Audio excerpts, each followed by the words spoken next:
రాజకీయాల్లో శాశ్వత శత్రువులు, శాశ్వత మిత్రులు ఉంటారనే మాట పాత పడిపోయింది. కానీ రాత్రికి రాత్రి మనసులు మారిపోవడం అంటే ఇది కేవలం అద్భుతమే అని చెప్పుకోవాలి. ఆంధ్రప్రదేశ్ రాజకీయ ముఖచిత్రం మీద గత 5 ఏళ్లుగా ఒకే ఒక అంశం నిరంతరం మంటలు రేపింది. అది అమరావతి రాజధాని అంశం. ఒకప్పుడు అసెంబ్లీ సాక్షిగా అమరావతికి జైకొట్టిన జగన్మోహన్ రెడ్డి ఆ తర్వాత 3 రాజధానుల మంత్రం పాటించి అక్కడ ఈ రైతులు కడుపు కొట్టారని పెద్ద ఎత్తున విమర్శలు వచ్చాయి. 1000 రోజులకు పైగా ఎండ వానాలు వీధుల్లో పోరాటం చేసిన అమరావతి రైతులను పెయిడ్ ఆర్టిస్టులని, బోగస్ రైతులని ఎగతాళి చేసిన వైసీపీ సోషల్ మీడియా సైన్యం ఇప్పుడు అకస్మాత్తుగా పేట్లు పెరాయించడం చూస్తుంటే సామాన్య జనం ముక్కున వేలేసుకుంటున్నారు. జగన్ గారిని అమరావతి రైతుల మీద అకస్మాత్తుగా ప్రేమ కారిపోతున్నట్టు అది చూసి జనం పడిపడి నవ్వుకుంటున్నారు. అసలు ఈ మార్పు వెనుక ఉన్న అసలు కారణం ప్రజల మీద ప్రేమ కాదని, కేవలం రాబోయే ఎన్నికల భయం మరియు అధికారం కోల్పోతామనే ఆందోళన మాత్రమే రాజకీయ విశ్లేషకులు భావిస్తున్నారు. నేటి వరకు అమరావతిని ఎడారిగా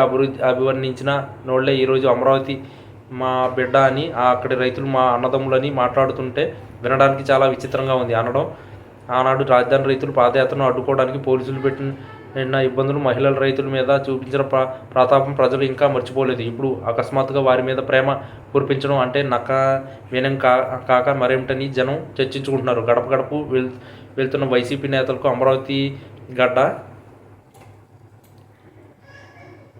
మీద ఎదురవుతున్న సెగ చూసి దిద్దుబాటు చర్యలకు దిగారా లేక నిజంగానే జగన్ హృదయంలో పరివర్తన వచ్చిందా అనే సందేహాలు వ్యక్తమవుతున్నాయి. అయితే ఈ ప్రేమ వెనుక ఓట్లు రాజకీయం దాగి ఉందనేది జగమెరిగిన సత్యం. ఉత్తరాంధ్ర ప్రజలు సెంటిమెంట్ను రగల్చడానికి 3 రాజధానుల అంశమని వాడుకున్న ప్రభుత్వం ఇప్పుడు అక్కడ కూడా ఆశించిన ఫలితాలు రాకపోవడంతో తిరిగి పాత పాటే పాడడం మొదలుపెట్టినట్లు కనిపిస్తుంది. అమరావతి రైతుల త్యాగాలను కించపరిచిన రోజులు, వారికి ఇన్సైడర్ ట్రేడింగ్ దొంగలుగా చిత్రించిన సందర్భాలు సాక్షాత్తు అసెంబ్లీ రికార్డులోనే ఉన్నాయి. మరి ఇప్పుడు అవే నోళ్లతో వారిని గొప్పవారిని వారిగా కీర్తించడం అంటే ప్రజలు విజ్ఞతను అవమానించడమే అవుతుంది. సోషల్ మీడియాలోనే నెటిజన్లు జగన్ తీసుకున్న ఈ యూటర్న్ మీద రకరకాల ప్యారడీలు, మీమ్స్ చేస్తూ రచ్చ చేస్తున్నారు.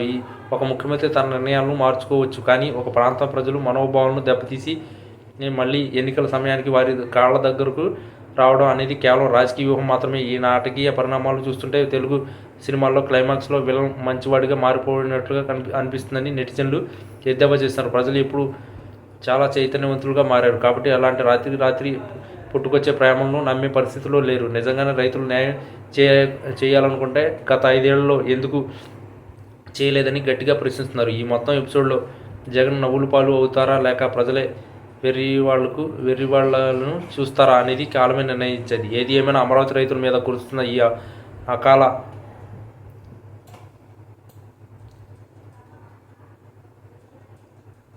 ప్రేమ వర్షం మాత్రం రాజకీయ వర్గాల్లో పెద్ద హాట్ టాపిక్గా మారింది. జగన్ గారి ఈ కొత్త అవతారం వెనుక ఎన్ని కుతంత్రాలు ఉన్నా ప్రజలు మాత్రం దీన్ని ఒక కామెడీ షో లాగే చూస్తుంటారు. విలువల గురించి మాట్లాడే నేతలు ఇట్లాంటి మాటలు కూడా మాట తిప్పడం చూసి రాష్ట్ర ప్రజలు ఆశ్చర్యపోవడం పాటు వినోదాన్ని కూడా పొందుతున్నారు. అమరావతి రైతుల కన్నీళ్లకు ఈ తాత్కాలిక ప్రేమ సమాధానం చెప్పదు, కానీ ఎన్నికల ఫలితాలు మాత్రం ఖచ్చితంగా స్పష్టం ఇస్తాయి.